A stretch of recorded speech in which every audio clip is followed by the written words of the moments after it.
Hi friends, तो आज की वीडियो में हम बात करने वाले हैं ऑनलाइन पीएचडी अब्रॉड के बारे में। जैसे कि आपको पता है कि मैं काफ़ी कंट्रीज ट्रैवल करता रहता हूं। अलग अलग जगह पर अलग अलग लोग मिलते हैं और काफ़ी स्टूडेंट्स के साथ मेरी इंटरेक्शन होती रहती है। वहां पर देखिए, जिस भी टॉपिक के बारे में मुझे लगता है कि शायद इस कोर्स के बारे में इंडिया में बैठे हुए स्टूडेंट्स को अवेयरनेस ना हो, मैं उनके लिए फिर प्रॉपर वीडियो बनाकर दे देता हूं। दोस्तों, आज की वीडियो में मैं आपको प्रॉपर यही बताने वाला हूं। देखिए, आपको पीएचडी के बारे में इतना तो पता होगा कि इंडिया में बैठकर आप एडमिशन ले सकते हैं, अपनी पीएचडी कर सकते हैं, डॉक्टरेट लेवल की डिग्री ले सकते हैं। लेकिन गाइस, आपके लिए नई बात यह होगी कि इंडिया में बैठे हुए ही आप फॉरेन यूनिवर्सिटी से ऑनलाइन पीएचडी कर सकते हैं, ऑनलाइन करके अपनी डॉक्टरेट डिग्री भी ले सकते हैं। दोस्तों, ये सारी इंफॉर्मेशन मैं आपको आज की इस वीडियो में डिटेल में बताने वाला हूं। चलिए अभी टॉपिक को शुरू करते हैं, ऑनलाइन पीएचडी अब्रॉड को, एंड जानते हैं पूरी चीजों को डिटेल में। चलिए सबसे पहले तो ये समझते हैं कि पीएचडी में एडमिशन लेने के लिए इंडिया में क्या क्राइटेरियाज होते हैं, कैसे आपकी एडमिशन होती है। ठीक है, सबसे पहले तो देखिए, आपकी मास्टर्स डिग्री कंप्लीटेड होनी चाहिए अगर आपको पीएचडी करनी है।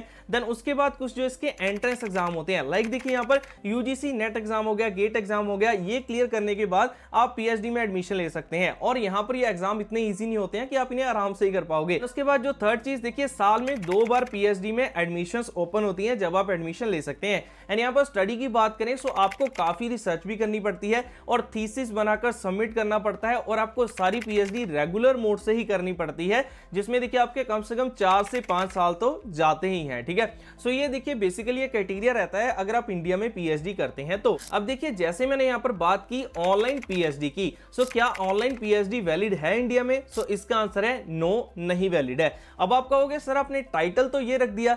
देखो, मैंने टाइटल क्यों रखा, अब आप इसको ध्यान से समझना। अब देखिए, पीएचडी करने के बाद आपको एक डॉक्टरेट डिग्री मिलती है, जिसके बाद आपके नेम के आगे डॉक्टर लगता है। ठीक है, आप बिल्कुल डॉक्टरेट डिग्री ले सकते हैं, जो कि फॉरेन यूनिवर्सिटी से आपकी स्टडी होगी, इंडिया में बैठे हुए आप कर सकते हैं। देखिए, dBA, doctorate of business administration, आप इसमें एडमिशन लेकर अपने नेम के आगे डॉक्टरेट लगा सकते हैं, डॉक्टर लगा सकते हैं। ठीक है, वो भी लीगल तरीके से, जो कि इंडिया में वैलिड भी है। ठीक है, क्लियर।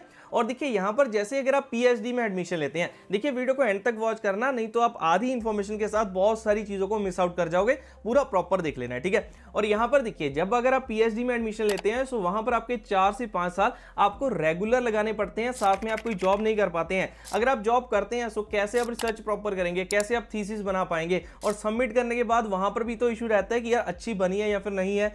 वहां पर देखो 4-5 साल रेगुलर, उससे पहले मास्टर्स की। लेकिन अगर आप डीबीए करते हैं तो इसकी ड्यूरेशन भी आपकी सिर्फ 3 इयर्स की रहती है। ठीक है, और साथ ही साथ यहां पर आप जॉब करते हुए ऑनलाइन मोड से अपनी डॉक्टरेट डिग्री कंप्लीट कर सकते हैं। एंड अगर इसकी एलिजिबिलिटीज की बात करें तो वो भी देखिए, अगर आपने सिर्फ ग्रेजुएशन भी की है और आपको 3 to 5 इयर्स का वर्क एक्सपीरियंस है, तो तब भी आप एलिजिबल होते हैं doctorate of business administration dBA में एडमिशन लेने के लिए। लेकिन अगर आपने पोस्ट ग्रेजुएशन की है तो आपके लिए कोई भी एक्सपीरियंस मांगा नहीं जाता है, आप डायरेक्टली डीबीए में एडमिशन भी ले सकते हैं। ठीक है, यही इसकी जो बेसिक एलिजिबिलिटी है सारी रहती है। देखिए, अब दोनों प्रोग्राम के बाद आपको डॉक्टरेट लेवल की डिग्री मिलती है। अब बहुत सारे स्टूडेंट्स तो ऐसे होते हैं जो कि कहते हैं हमें सर अपने नेम के लिए, अपने रुतबे के लिए, ठीक है, कि हमारे नेम के आगे डॉक्टर लगा हो, इसलिए हमें डिग्री करनी है। देखिए, अगर आप एक ऐसे स्टूडेंट हैं तो आपके लिए डीबीए मोस्ट प्रेफरेबल यहां पर कोर्स रहेगा, प्रोग्राम रहने वाला है। ठीक है, क्यों? क्योंकि देखिए, पीएचडी में जितने ज्यादा आपको साल लगाने पड़ेंगे, जितनी रिसर्च, जितनी थीसिस करनी पड़ेगी, डीबीए में उतना कुछ नहीं है। आपको 3 साल की ऑनलाइन स्टडी करनी है, एग्जाम देने हैं, एंड आपके नेम के आगे डॉक्टर लग जाएगा, आपके पास एक डॉक्टरेट डिग्री आ जाएगी। ठीक है, अब आप कहेंगे सर आपने ये तो बता दिया, ठीक है, कि आप फॉरेन यूनिवर्सिटी से कर सकते हैं, लेकिन सर ये यूनिवर्सिटीज है कौन सी, हमें कैसे पता चलेगा हमें कौन सी यूनिवर्सिटी में जाना है, हम कैसे एडमिशन ले पाएंगे? वरी मत करो, उसके लिए आपको एक प्लेटफॉर्म पर विजिट करना पड़ेगा। देखिए, आपको आना है collegevidya.com पर। ठीक है, इसका मैं डायरेक्टली आपको लिंक नीचे डिस्क्रिप्शन में डाल दूंगा। इसके बारे में मैंने पहले भी कई वीडियोस में बात की है। यहां पर देखिए, आपको पूरा डॉक्टरेट कोर्स ये ऑनलाइन मोड में मिल जाएगा। यहां पर देखिए, यूनिवर्सिटीज 3 है जो अभी के लिए प्रोवाइड करा रही हैं आपको डीबीए, वो भी इंडिया में बैठे हुए फॉरेन यूनिवर्सिटीज हैं वो सारी। ठीक है, और इंडिया में अप्रूव्ड है, इस चीज की आपको टेंशन नहीं लेनी है, वो अप्रूव्ड रहने वाली है इंडिया में। यहां पर देखिए, एलिजिबिलिटी सब कुछ बताया गया है। बाकी यहां पर प्रोग्राम का पूरा ओवरव्यू दिया गया है और पीएचडी के साथ इसको कंपेयर करके बताया हुआ है। आप इसको भी चेकआउट सारा कर सकते हैं। और डीबीए में आपको ऑल्सो कई स्पेशलाइजेशन मिल जाती हैं। जैसे देखिए, अभी मैंने जनरेटिव एआई के लिए भी डीबीए की वीडियो बनाई थी, और पीएचडी में आपको इतनी स्पेशलाइजेशन भी नहीं मिलती है। ठीक है, यहां पर आप खुद देख सकते हैं कि supply chain, human resource, health care management, काफी आपको इसमें स्पेशलाइजेशन देखने को मिल जाएंगी। ठीक, एंड ऑल्सो देखिए, इन यूनिवर्सिटीज में आप ईएमआई में अपनी फीस को पे कर सकते हैं। ठीक है, मतलब कि आपके पास ईएमआई की फैसिलिटी है फीस पे करने के लिए। एंड ऑल्सो साथ में आपको एक डेडिकेटेड काउंसलर मिलता है जो आपको सारा कुछ गाइड करता है, कौन से डॉक्यूमेंट्स लगाने हैं, क्या सारी चीजें लगेंगी। और उसके बाद देखिए आपको प्लेसमेंट की असिस्टेंस मिलती है और यूनिवर्सिटीज के बीच में आप comparison free of cost college Vidya से कर पाएंगे। ठीक है, बस आपको इसका लिंक डिस्क्रिप्शन में मिल जाएगा, जाकर खुद सारी डिटेल को डालना, बेसिक क्वेश्चन है उनके आंसर वगैरह देंगे तो आपको सारी यूनिवर्सिटीज दिखाई दे जाएंगी। सो यहां पर देखिए जैसे यूनिवर्सिटी दिखाई दे रही है, Golden Gate University, ESGCI school of business हो गया, रशफोर्ड बिजनेस स्कूल हो गया। ठीक है, सो ये यूनिवर्सिटीज देखिए आपको दिखाई दे रही है और साथ में इनकी फीस दिखाई दे रही है। अगर आप अपनी नेम के आगे डॉक्टर लगाना चाहते हैं लीगल तरीके से, वो भी सिर्फ 3 इयर्स की ऑनलाइन डिग्री कंप्लीट करके, डॉक्टरेट डिग्री करके, so guys DBA is a best option for you. ठीक है, आप अच्छे तरीके से यहां पर एडमिशन लेकर सारी चीजें कर सकते हैं।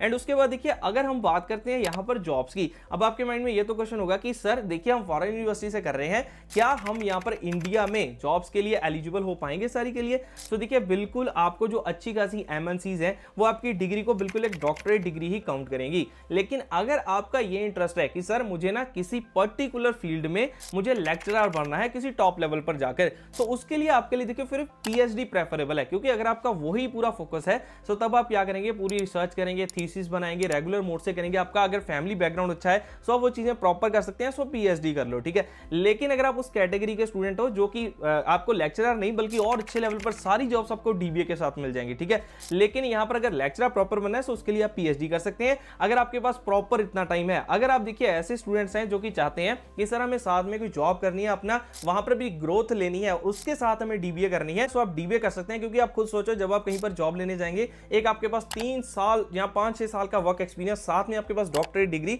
सो आपकी इनकम कितनी लगेगी, आपका सैलरी पैकेज कितना लग सकता है। ठीक है, सो ये चीजें अब आप खुद एनालाइज कर सकते हैं। सो मैंने देखिए आपको प्रॉपर सारी इंफॉर्मेशन बता दी है ऑनलाइन PhD अब्रॉड के बारे में। सो मैंने काफी स्टूडेंट्स के साथ बाहर जब मैं डिफरेंट कंट्रीज में गया था, अभी देखिए मैं दुबई 2 बार गया, सिंगापुर, मलेशिया घूमकर आया, अभी मैं कहीं और जा रहा हूं। सो काफी डिफरेंट इंटरेक्शंस जब हुई तो मुझे काफी ये चीजें उनसे भी पता चली हैं जब मैंने स्टूडेंट से बात की। और काफी स्टूडेंट DBA के बारे में अवेयर नहीं थे, इसलिए मैंने इस पर देखिए वीडियो आपको 1-2 पहले भी बनाई है, अभी भी आपको बता रहा हूं। सो ये आने वाले टाइम में बहुत ही ज्यादा इसका और स्कोप बढ़ने वाला है DBA का, वो आप खुद देख लेना आने वाले टाइम में। ठीक है, सो दोस्तों ये थी वीडियो ऑनलाइन PhD अब्रॉड को लेकर। होप सो मैं आपको सारे पॉइंट्स कवर कर पाया, लेकिन फिर भी अगर कोई क्वेरी रह जाती है तो उसे आप कमेंट सेक्शन में कमेंट कर देना, मैं उसका आंसर देने की पूरी कोशिश करूंगा। सो चलिए जल्दी मिलते हैं नेक्स्ट वीडियो में, तब तक के लिए आप सभी को गुड बाय।